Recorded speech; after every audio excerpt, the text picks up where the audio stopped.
नमस्कार दोस्तों, UPSC mania में आपका स्वागत है। आज हम डिस्कस करेंगे 17 मई 2020 का द हिंदू समाचार पत्र। उससे पहले चलते हैं हम कल के प्रश्नों की तरफ। तो कल का सबसे पहला प्रश्न था, अनुबंध खेती किस लिस्ट के अंतर्गत आती है।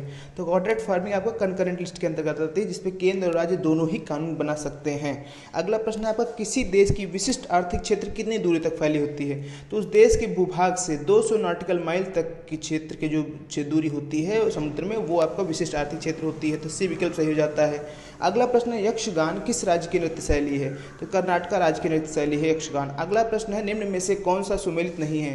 लिपुलेख दर्रा हमने डिस्कस किया था, ये उत्तराखंड में है, तो ये बिल्कुल सुमेलित नहीं है। ए विकल्प सही जाता है। बाकी विकल्प सही है, हम देख लेते हैं एक बार से।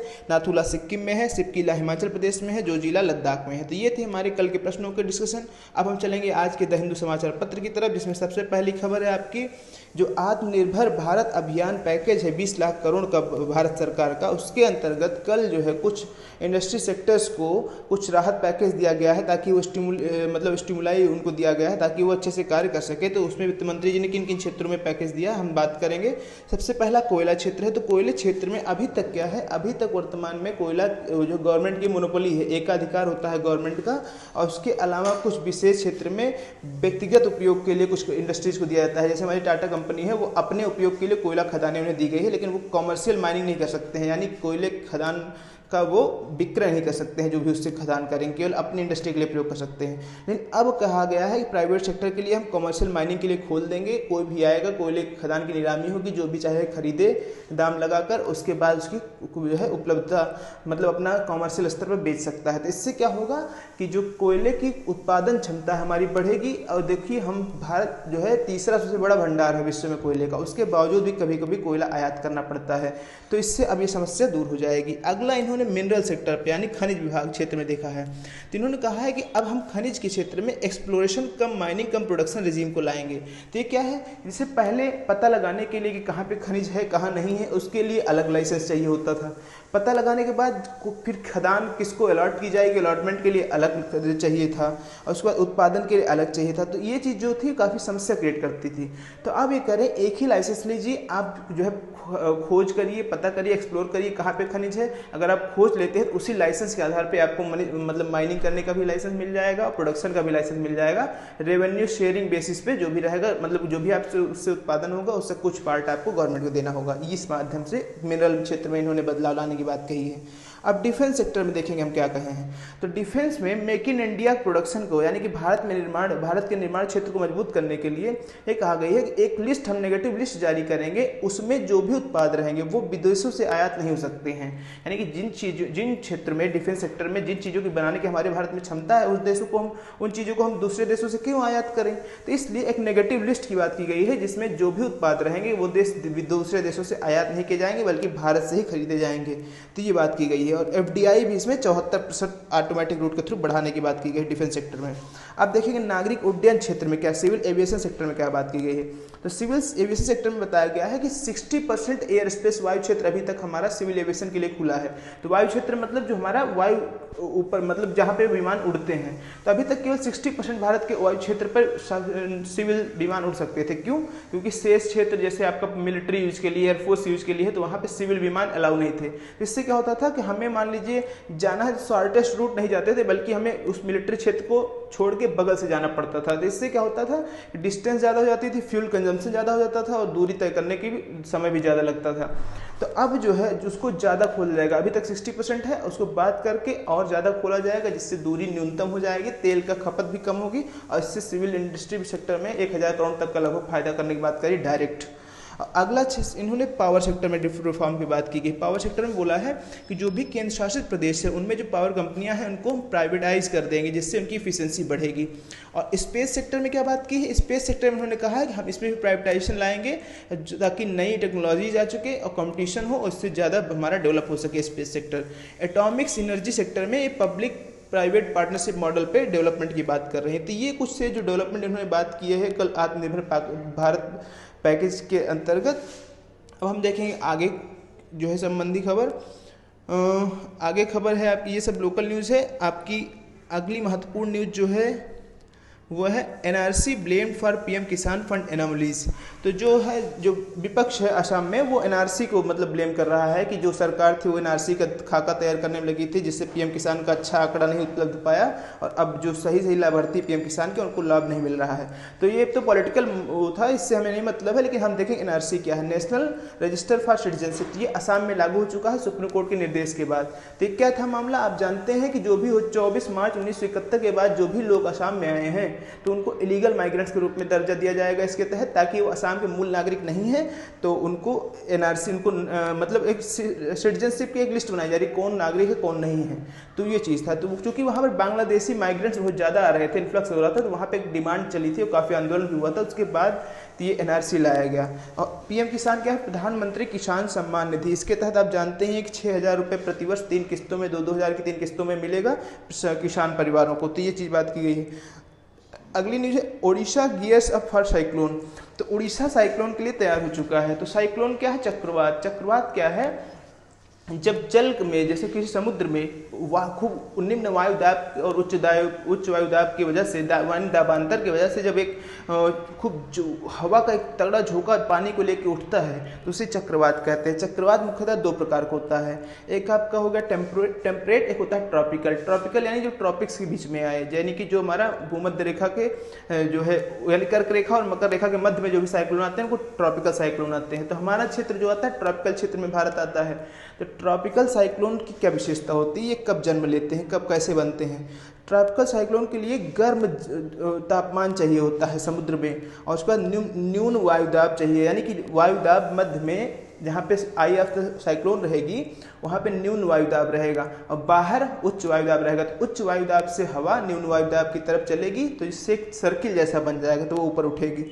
और लो प्रेशर होना चाहिए अंदर वहाँ पे। और कोरियोलिस फोर्स की आवश्यकता है। कोरियोलिस फोर्स क्या है, जो पृथ्वी की गति है, पश्चिम से पूर्व की तरफ पृथ्वी घूम रही है, उसकी वजह से जो मोमेंटम, एक वेग बनता है, तो Coriolis force. Coriolis force equator पे 0 होता है और उत्तरी ध्रुव पे सबसे अधिक होता है। इसीलिए इक्वेटर पे चूंकि कोरियोलिस फोर्स 0 है, इसलिए इक्वेटर पे कोई साइक्लोन, यानी भूमध्य रेखा पर कोई साइक्लोन नहीं बनता है कोरियोलिस फोर्स की वजह से। तो ये साइक्लोन संबंधी खबर थी। ऐसे हमने जाना ज्योग्राफिकल बैकग्राउंड से क्या है। आगे न्यूज आपकी है, Kerala to source weather inputs from private agencies. तो केरला जो होगा वेदर की मौसम संबंधी जानकारी प्राइवेट एजेंसी से भी लेगी, क्योंकि मुख्यतः मौसम संबंधी जानकारी हमारी भारतीय सरकार की जो है केंद्रीय एक वो है, इंडियन मेट्रोलॉजिकल डिपार्टमेंट IMD है, वो देती है। लेकिन चूंकि और विश्वसनीय सूचनाएं प्राप्त हो सके, इसलिए ये केरला जो है प्राइवेट एजेंसीज की भी सुविधा लेगी, जैसे स्काईमेट एक थी, ये था। और उसके बाद अगली महत्वपूर्ण न्यूज आपकी है, domestic defence procurement gets separate budget provision. तो जो डोमेस्टिक डिफेंस प्रोक्योरमेंट है, यानी डिफेंस सेक्टर में जो हम खरीदारी करते हैं, उसमें जो अपने घरेलू क्षेत्रों से करेंगे, अपने भारतीय इंडस्ट्रियों से करेंगे, उनके लिए एक अलग बजट का प्रावधान किया गया है, ये बात बोली गई है। तो जैसे इसमें कुछ चीज़ कही गई, जैसे हमने बात किया था अभी पहले पेज पर कि एक नेगेटिव लिस्ट तैयार की जाएगी। उन नेगेटिव लिस्ट में जो भी वस्तुएं रहेगी डिफेंस संबंधी, उनको केवल भारतीय इंडस्ट्रीज से ही प्रोक्योर किया सकता है, विदेशियों से नहीं आयात किया जाएगा। और दूसरी बात इसमें क्या कही गई, OFB ऑर्डिनेंस फैक्ट्री बोर्ड, इसका कॉर्पोरेटाइजेशन की बात की जा रही है, इसका निगमीकरण की बात की जाती है। निगमीकरण निजीकरण नहीं है, यानी corporatisation is not a privatisation, ये चीज़ आपको ध्यान देने की आवश्यकता है।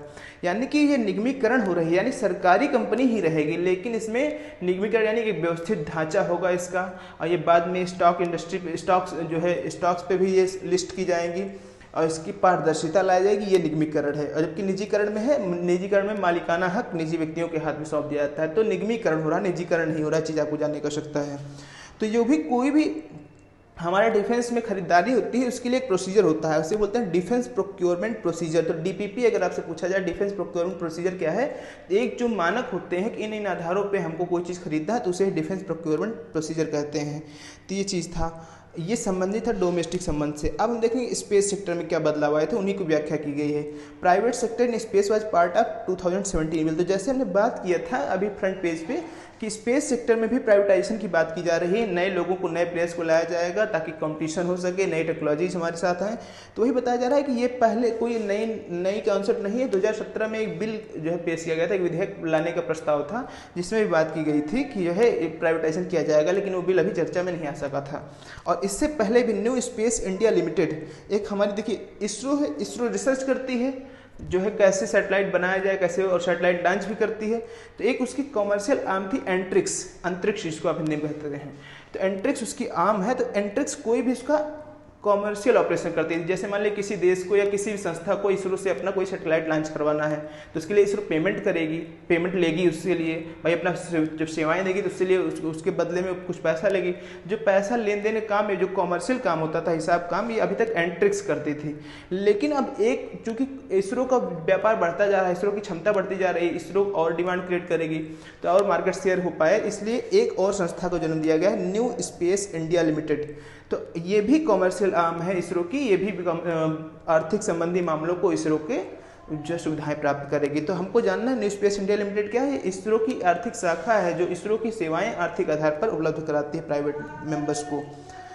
तो और अगली न्यूज आपकी क्या है, navy to aid northern theatre command. तो नेवी जो है नॉर्दर्न थिएटर कमांड की सहायता करेगी। किस प्रकार सहायता करेगी, तो कमांड क्या होता है, जैसे पूरा देश जो है हमारा, सेनाओं ने उसको अपने आधार पर विभाजित किया है कि हम मतलब कि बढ़िया से ऑर्गेनाइज वे में करने के लिए। तो जैसे उसको एयर डिफेंस कमांड और आपका मरीन कमांड होगा और एक आपका थिएटर कमांड हो गया। तो एयर डिफेंस यानी वायुसेना के लिए है, मरीन कमांड यानी जल सेना के लिए, उसने अपना क्षेत्र बांट लिया है। तो उसी तरह थल सेना में भी अपने पूरे भारत क्षेत्र को अच्छे से मैनेज करने के लिए थिएटर कमांड्स में बांटा है। तो नॉर्दर्न थिएटर कमांड क्या है, जो आपका उत्तरी क्षेत्र में, जिसमें आपका जम्मू कश्मीर और उत्तर प्रदेश के ऊपरी हिस्से, उत्तरांचल और जो हिमाचल प्रदेश, पंजाब कुछ क्षेत्र, ये सब जो जाते हैं नॉर्दर्न कमांड में आते हैं। तो भारत चीन सीमा भी इधर ही है और उधर उस तरफ भारत पाकिस्तान सीमा है। तो नॉर्दर्न थिएटर कमांड में अब क्या है, जो चीफ ऑफ डिफेंस स्टाफ हमारे सीडीएस हैं, जनरल बिपिन रावत हैं, तो रिटायर्ड जनरल बिपिन रावत है। तो इन्होंने कहा है कि नेवी की सुविधाएं ली जाएंगी। जैसे नेवी के पास कुछ हेलीकॉप्टर्स भी हैं, तो बोल रहे हैं कि हम जो है नेवी की सुविधाएं लेंगे ताकि जो नेवी के हेलीकॉप्टर्स हैं वो डेजर्ट में एम्प्लॉय कर सकें, ताकि जो हमारे आर्मी के एक्स्ट्रा हेलीकॉप्टर्स बचेंगे उनको हम और दूसरी जगह लगा सकें। तो जैसे नेवी के हेलीकॉप्टर्स समुद्र पे चलते हैं, समुद्र के ऊपर चलते हैं, मतलब समुद्र के ऊपर उनका जो है गश्त लगाना काम होता है, तो उसी प्रकार समुद्र और डेजर्ट यानी रेगिस्तान लगभग एक ही जैसे शांत एक समान जो है वो होती है धरातल। तो कह रहे हैं कि जो समुद्र में जिस हिसाब से वो गश्त लगाते हैं वही काम वो डेजर्ट में भी कर सकते हैं। तो नेवी के हेलीकॉप्टर्स की मदद ली जा सकती है नॉर्दर्न थिएटर कमांड में उसकी बूस्ट करने के लिए। तो ये बता रहे हैं कि इससे ऐसा नहीं है पहली बार हो रहा है, जब डोकलाम मुद्दा था तब भी हमने नेवी के हेलीकॉप्टर्स की मदद ली थी, नेवी के जो विमान थे उनकी मदद ली थी जांच पड़ताल करने के लिए। अगली न्यूज है, India opposes rejoining RCEP over China concern. तो आरसीईपी क्या है, रीजनल कॉम्प्रिहेंसिव इकोनॉमिक पार्टनरशिप। तो आसियान और 6 अन्य देशों का एक समूह था, आर्थिक समूह था, मतलब समूह है जो बात कर रहा है एक मतलब कि फ्री ट्रेड एग्रीमेंट की बात कर रहा है कि आपस में एक मुक्त व्यापार समझौता किया जाए। तो इसमें भारत अभी देखिए लास्ट डेट थी जो अभी पिछले शुक्रवार को बीत चुकी है, तो भारत ने ज्वाइन करने से मना कर दिया है। तो हम जानेंगे क्या मामला था। मामला ये था कि चाइना जो है, चाइना देखिए आप बहुत अच्छे से जानते हैं कि one of the best producing countries है, प्रोडक्शन में बहुत सक्षम है। तो ये अपने प्रोडक्ट्स को सस्ते दामों में ला के इंडिया में डंप कर देती है, इससे हमारी इंडस्ट्री को काफ़ी नुकसान होता है। तो जब ये मुक्त व्यापार समझौता हो जाएगा तो यानी इनको तो इंपोर्ट टैक्स भी नहीं देना पड़ेगा, जो कस्टम ड्यूटीज है वो भी नहीं देने पड़ेंगी, तब तो इनका सामान और सस्ता हो जाएगा, तो हमारी इंडस्ट्रीज और प्रभावित होंगी। तो इसी मुद्दे पर भारत ने कहा था आरसीईपी पे कि हम सब के लिए तो मुक्त व्यापार लागू कर सकते हैं, लेकिन चाइना के लिए हम नहीं लागू कर सकते क्योंकि चाइना की क्षमता बहुत ज़्यादा है और ये पूरी अपने सामानों को डंप कर देगा, हमारी इंडस्ट्रीज से प्रभावित होंगी। तो इसी मुद्दे पर भारत ने नहीं जो है उस समय ज्वाइन किया था। फिर जो है इसको प्रयास किया गया, भारत से बातचीत चल रही थी, अभी डेट ओवर हो गई तो अभी भी इसने नहीं ज्वाइन किया। बोला कि अब तो कोविड आ गया है, अब तो हमारी इंडस्ट्रीज और प्रभावित हैं और चाइना अब तो और डबल समस्या हो गई, इसलिए इसमें नहीं ज्वाइन किया है। CAT chief slams Jammu and Kashmir chief justice public sharing of letter. तो जो सेंट्रल एडमिनिस्ट्रेटिव ट्राइब्यूनल के चीफ हैं, देखिए अभी जानते हैं न्यूज़ क्या थी, पहले बैकग्राउंड जान लेते हैं तब न्यूज़ समझेंगे। तो जो सेंट्रल एडमिनिस्ट्रेटिव ट्राइब्यूनल के अंतर्गत ही अब जम्मू कश्मीर को भी ला लिया गया है। सेंट्रल एडमिनिस्ट्रेटिव ट्राइब्यूनल का काम क्या है, सेंट्रल एडमिनिस्ट्रेटिव ट्राइब्यूनल आपका कोई भी जो गवर्नमेंट के सिविल सर्वेंट्स हैं उनको अगर उन पर कोई आरोप लगता है, उनकी जो है जांच पड़ताल उनसे संबंधी मामलों को जांच करती है। ये अनुच्छेद 323A के तहत जो ट्राइब्यूनल बनाने की शक्ति दी गई है उसके अंतर्गत इस ट्राइब्यूनल का निर्माण हुआ है। ये इसका कार्य क्या है कि सभी सिविलियन सर्विसेज के जो है एम्प्लॉइज़ को ऊपर इन्वेस्टिगेशन करना अगर कोई भी उन पर आरोप लगता है, और कोई भी लेकिन सिवाय या कोई अगर सिविल व्यक्ति डिफेंस फोर्सेज में है तो उनके संबंध में जांच करना, अगर सिविल में तो डिफेंस फोर्सेज में है। लेकिन जो डिफेंस का पर्सनल, सैनिक हो गया, आर्मी मेजर जनरल, इन पे सब पे इसका अधिकार नहीं है। और यहाँ पे किसका अधिकार नहीं है? सुप्रीम कोर्ट के स्टाफ पर ये जांच नहीं कर सकती है और पार्लियामेंट के स्टाफ पर इसकी जांच करने का अधिकार नहीं है। ये सेंट्रल एडमिनिस्ट्रेटिव ट्राइब्यूनल है। तो अब हम ये, आपने जाना CAT क्या है, अब हम न्यूज़ देखेंगे। तो न्यूज़ क्या है?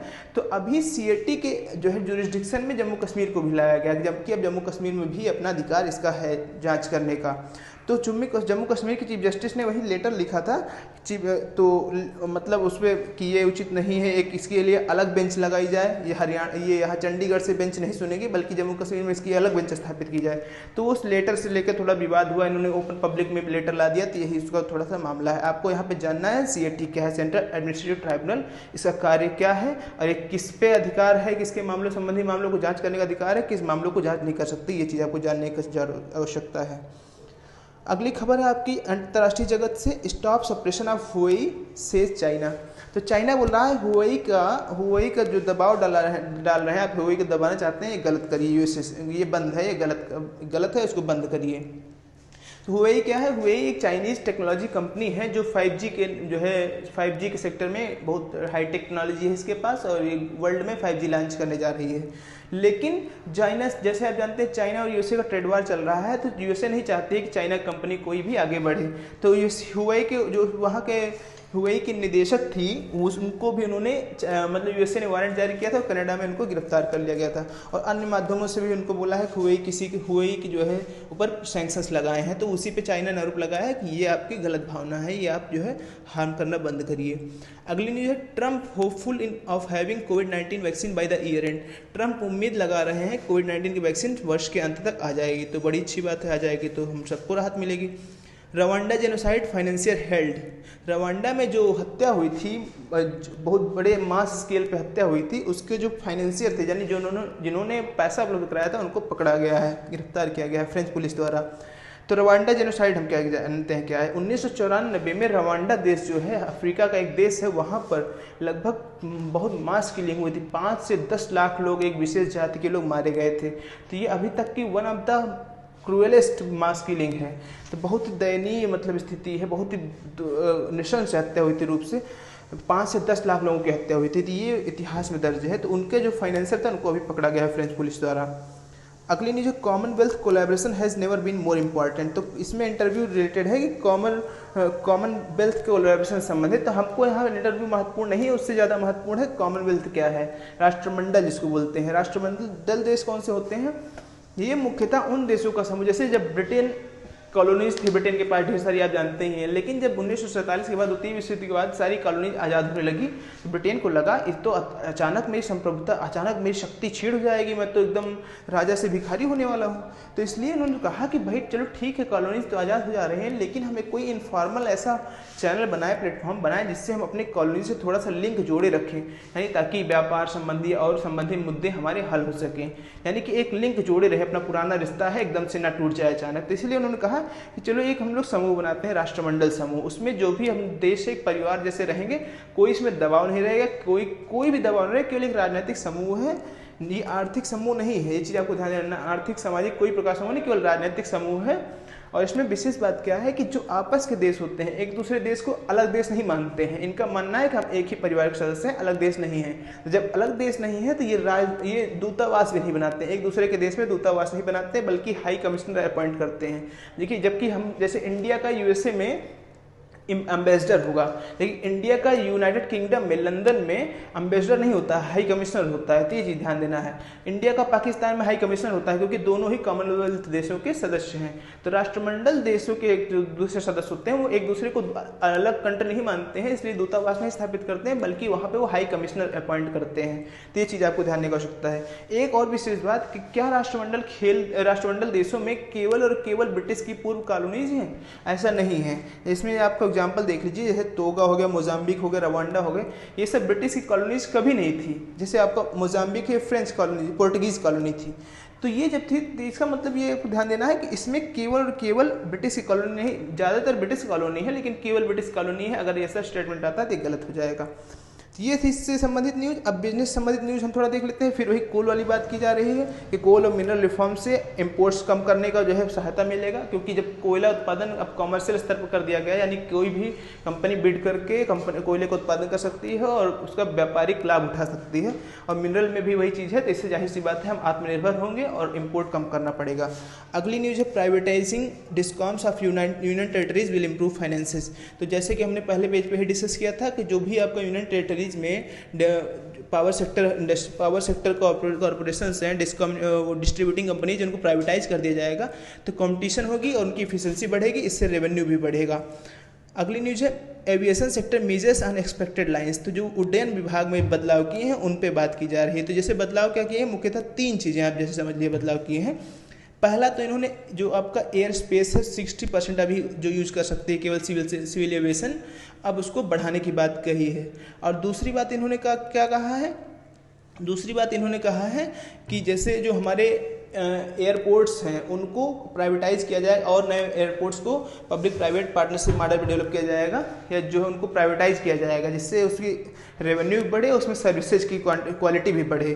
और तीसरी बात इन्होंने कही है जो आपका वो overhauling, maintenance, repair and overhauling MRO hub बनाया जाएगा इंडिया को। इससे क्या है कि जैसे जो भी हमारे एरोप्लेन्स में कोई खराबी आती है, कोई मेंटेनेंस की आवश्यकता होती है, तो अभी हमारे एरोप्लेन्स जाके दूसरे देशों में जाते हैं, USA में जाते हैं, रशिया में, यहाँ कुल जाते हैं, तो उनकी मेंटेनेंस रिपेयरिंग होती है। तो हम वहाँ चल के जाते हैं, हमारे समय का भी नुकसान होता है और हमारा पैसा भी जाता है। तो ये बोल रहे हैं कि हमारे पास क्षमता है, हम मेंटेनेंस, रिपेयर और ओवरहॉलिंग भारत में ही कर सकते हैं।